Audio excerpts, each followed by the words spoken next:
Hey guys, Long Haul Larry, and we are back from the UP from our little trip, our little vacation that we took for a few days, snowmobiling, and I guess working on other projects. Seems like wherever I go, I'm working on some kind of project or something.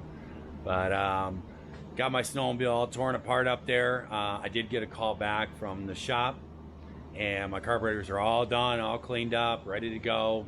90 bucks out the door. But my hair is a mess. I've been wearing masks and stuff. But that's all ready to go and everything. And then I guess my fuel pump is, they have it. The choke cable is coming. They're saying like next week or something like that. I told them that's fine because I probably won't be back for a week or two. It's going to take me a week or two to finish this truck project before I get back up to the UP. So I got down here last night, yesterday evening actually, and I went to work on this bed, trying to finish this bed. I did a lot of welding and stuff, and I'll show you what I have going on. So what I've done is these corners down here in the bottom were kind of weak. They were kind of rusty and everything else. And yes, I could have looked for a different box. I put all new beams on it, everything else, but guys, this is a 2002. To find a 2002 box that isn't rusty is going to be kind of hard. And yes, they are out there. I can find some that will work and stuff. But the thing is that I'm building this for strength. And I'm going to explain why. So even if I did get a new box, let's say it wasn't so rusty and didn't have bad beams and all that other things that I'm doing to this, I would still have to do what I'm doing right now. And the main reason why is because I plan on building a sled deck. Now, if you don't know what a sled deck is, a sled deck sits on top of the bed. It will rest on top of here, and it goes all the way across, and it's a solid platform. And a lot of times they make it out of like this double wall aluminum stuff and everything else. And it's a whole steel, and then the sides on them, they telescopic in and out. You grab them and you slide them in and out. And you can slide them out like about a foot to a foot and a half on each side. And you got the fenders for the dualies. Basically, they go about as wide as that. And then when you do that, you can put a ramp on the back of coming off the back of the sled deck down to the ground, and you drive the snowmobiles right up on top of them. And you can actually put two snowmobiles up here side by side and strap them down, and then they you can haul the snowmobiles around and everything. You don't have to cover them and everything because they're up high, so they're not getting salt and road slime thrown all up in like a trailer. Yeah, you could do an enclosed trailer and everything else, but I can tell you that you can get to a lot more places with a sled deck. Because if you have a trailer and you're going into places and everything, and maybe you have some roads or something, maybe they're not plowed the greatest and everything, taking an enclosed trailer that's low to the ground like that is kind of difficult. Then you got to have a place to turn around. This is just a truck, and makes it a lot easier to turn around, and you can get into places that you just can't get. And it's so much faster loading them up on here. I do have an idea on how to mount snow bikes on top here too, but that's going to be much later. I got an invention in my head. But what happened is these two corners were a little bit weak. And so what I did is I took some 22 gauge steel and ground it all down, and I welded two plates in each corner because the sled deck has posts that come down, and they sit down, and then they got feet that sit down right in the corners, and they sit up there in the front and down in the back. And there's 4 posts. And so I wanted to strengthen that up so that those posts didn't damage the box and then push through.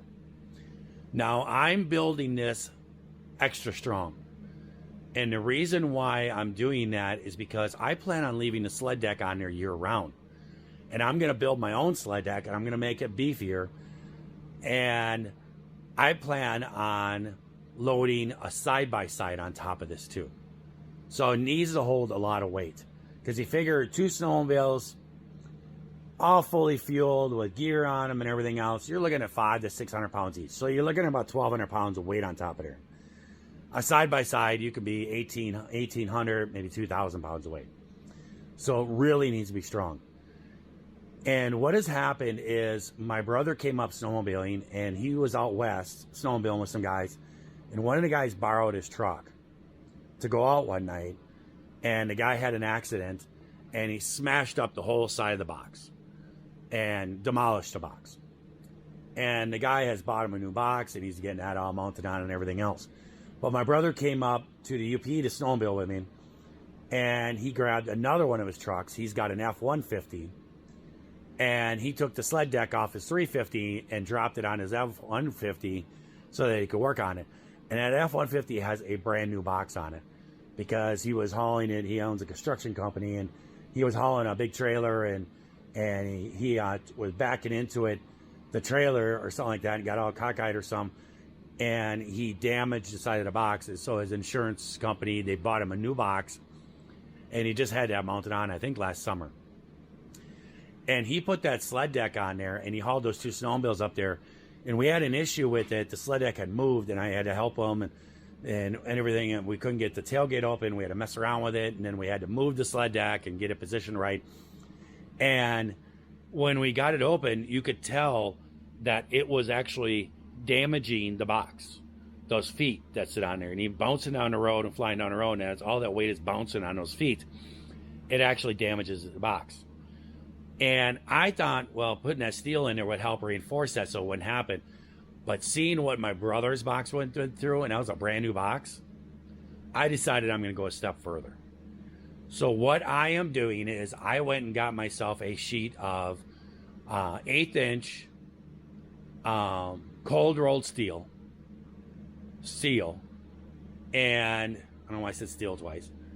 And what I'm going to do is make a template, and I'm going to weld over the top of that up to this next rib, going further over so there's more of a surface that it's supporting, and place that over there, and then weld it all the way around and everything, and weld it into there, so that when I paint this and bed liner and all this other stuff, then it's permanently in there, and it's really going to hold. It's going to be a big surface that it's distributing the weight on and everything. And up there, I'm going to do the same thing. I'm going to put a whole plate. You can see where it's ground down. That's where the plate's going to be. And so what I've done is I take some cardboard, and I've laid it on there and made templates, and now I've transferred them onto this 1/8" steel, and I'm going to get out the plasma cutter and cut out some steel. So basically, you can see how this plate's going to sit.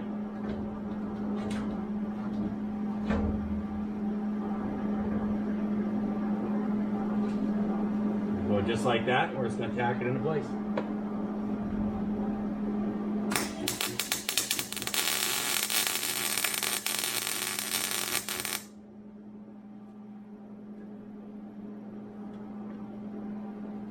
We're just going to be going all the way around it, pushing it, getting this tight, and so we have a nice flat surface, and then go back and just do a bunch of welding. Well, guys, there it is.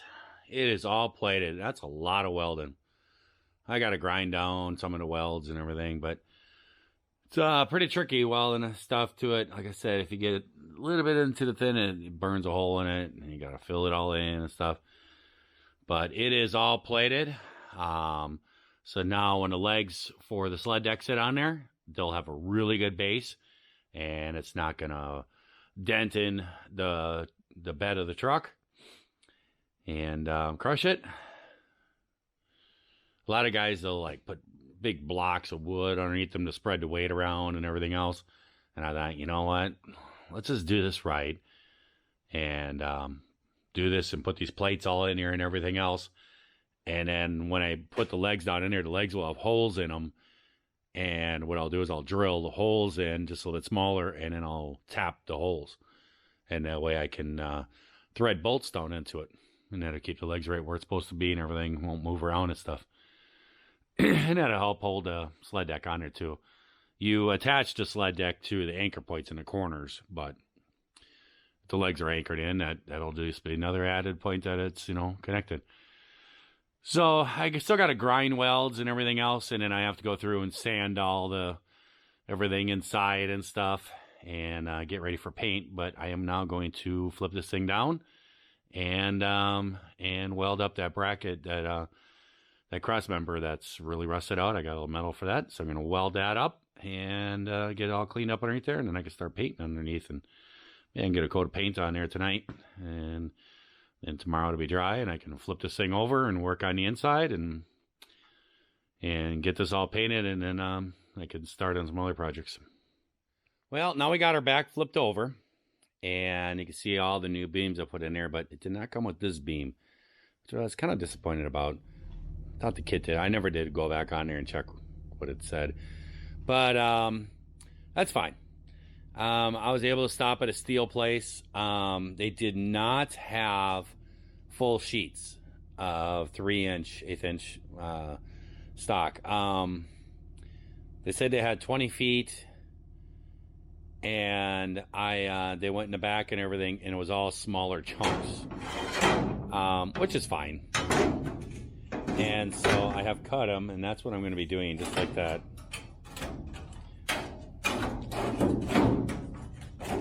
Ouch, got my finger there. And you can see how I'm going to plate this like this, and then this piece to go down here.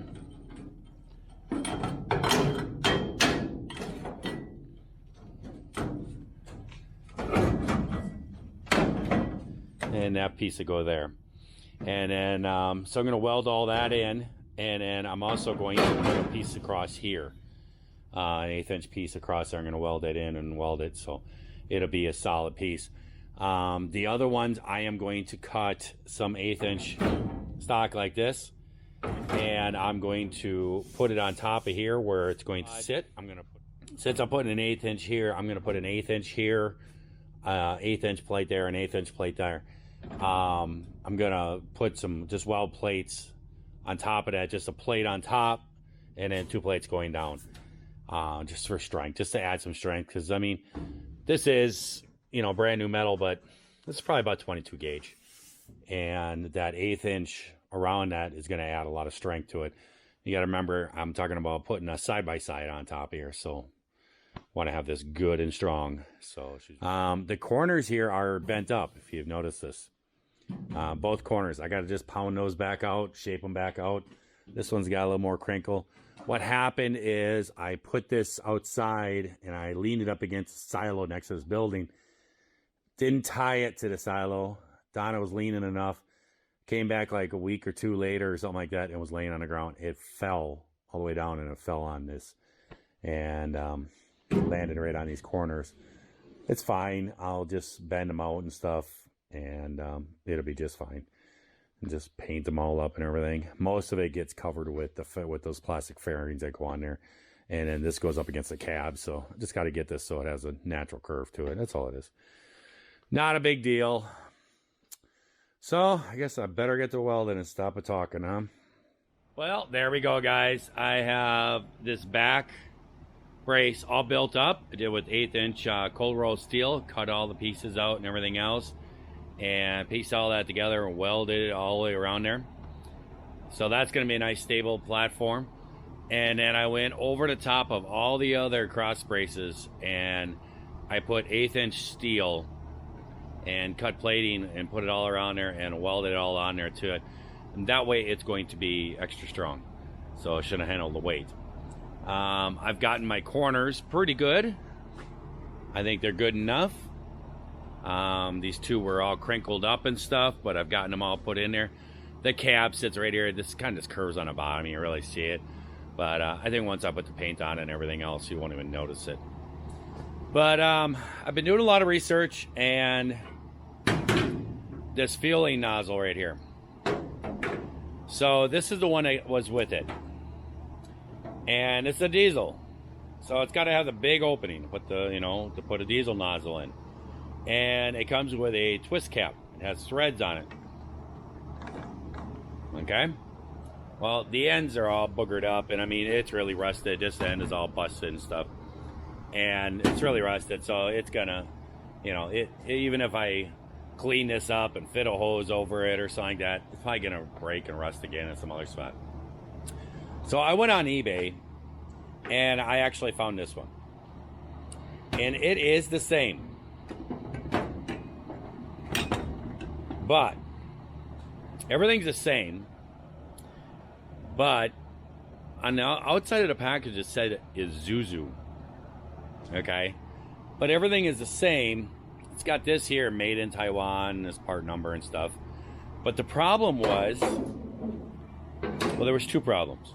One, I would not be able to fuel it because it had this small little flapper deal down in here, and that is the size for a gas nozzle. Well, diesel, you can't fit no diesel nozzle in there. There is a couple stations that have smaller diesel nozzles, but most of them, they have the bigger one. That way people with gas cars don't put diesel in their cars. But it had this little flapper in there, and that wasn't a big thing. That was pretty easy. I just took a chisel and put it down there on the three pieces that was connecting it, and just took a chisel and just tapped it and broke the plastic and got it out. So now we got a nice big opening where we can get a diesel in there. The problem is that this is not threaded. So I couldn't use my cap. And I looked on a whole bunch of other ones, and they were all exactly the same way. There was one that I found that just had a straight shot, and then this came out one like this, and it was real short, it looked like in the picture, but it did have a threaded, and it was open. I could see it was all open. Probably would have been able to fit. I just would have put longer hoses. I got to replace the hoses anyways. But when I was up in the UP, I took this with me, and I stopped at an AutoZone, and we searched and searched all through the caps, and I really wish I would have kept the box, but we found the cap, and I stuck it in there, and I bought it, and it got through the package. I didn't think about it until after I left. So I'm not really sure what this cap goes to. But she fits right down in there. Can't do this one-handed. There we go. And then she locks in there. And it's yellow, too. It does say gasoline on it, though. It says E85 gasoline.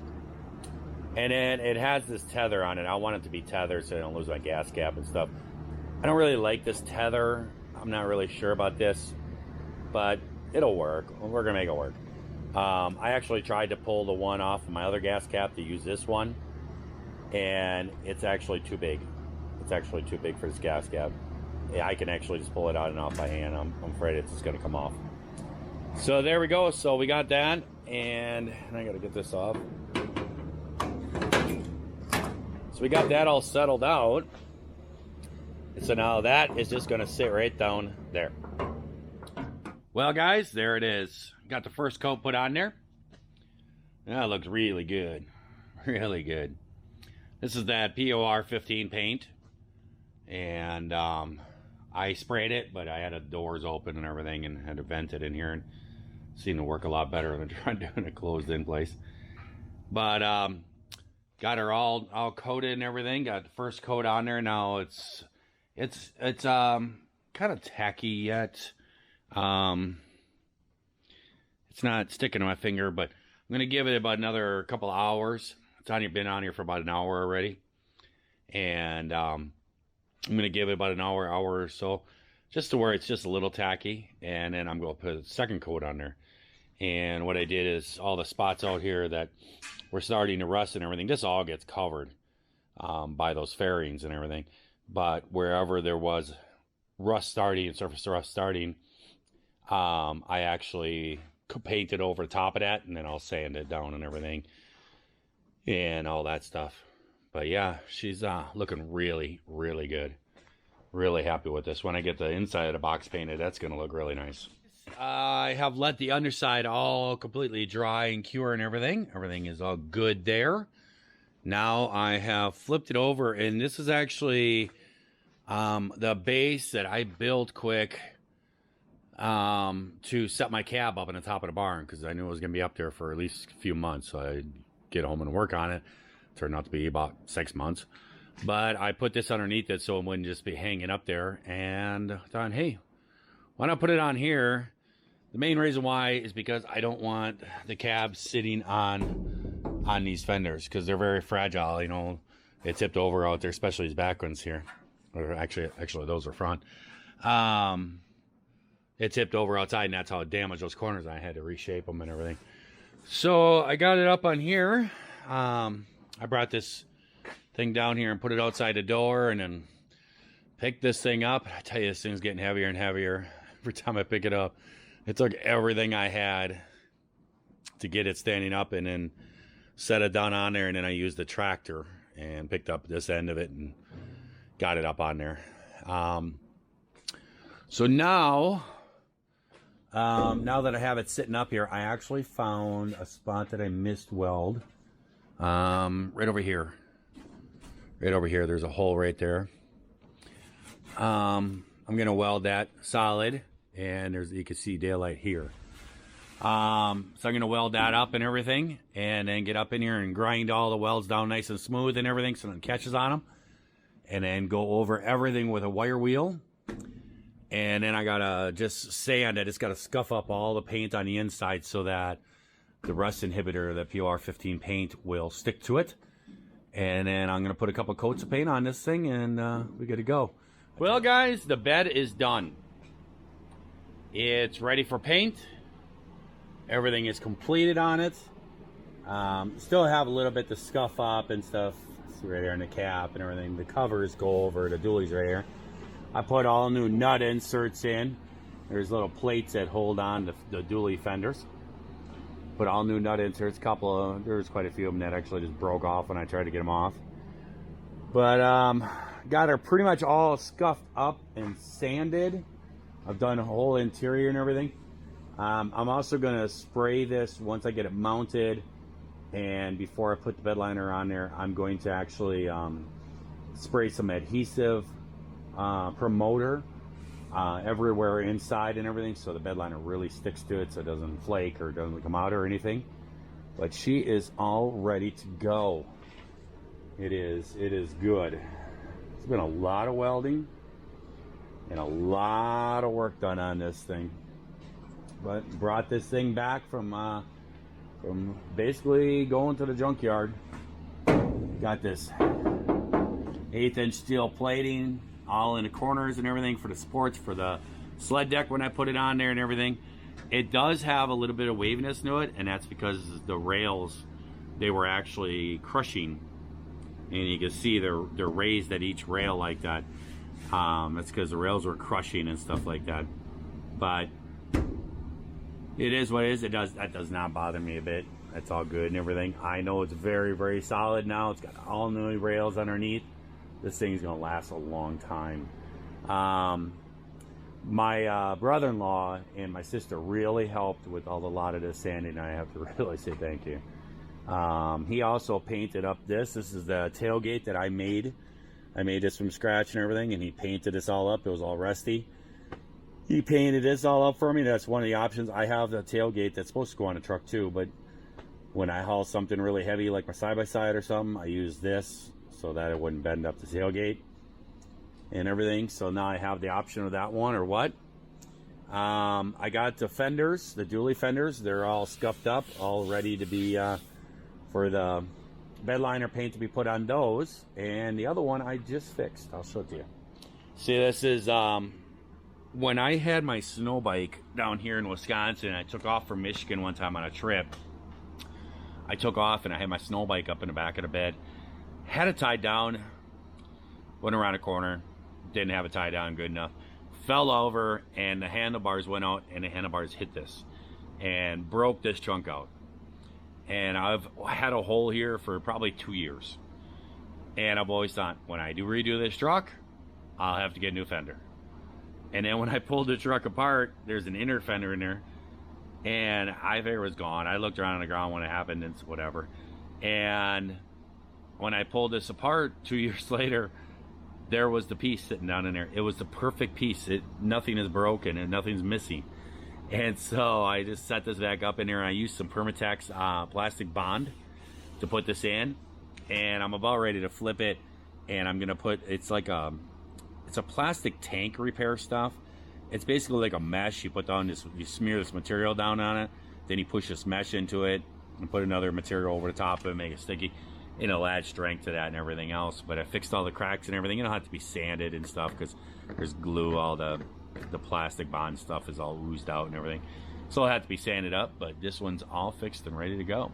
So there you go. I had brought that back from the death, and This bed is ultra strong now. So I'm gonna let you guys go and you can start working the next project. I'll be bringing the truck in real soon and matching everything up as soon as I get these doors done. So I'm gonna let everybody go, and hopefully you guys are all having yourselves a great day, great night as you watch this here video. And if not, you can always try that all over again tomorrow. I'll catch you later. Bye.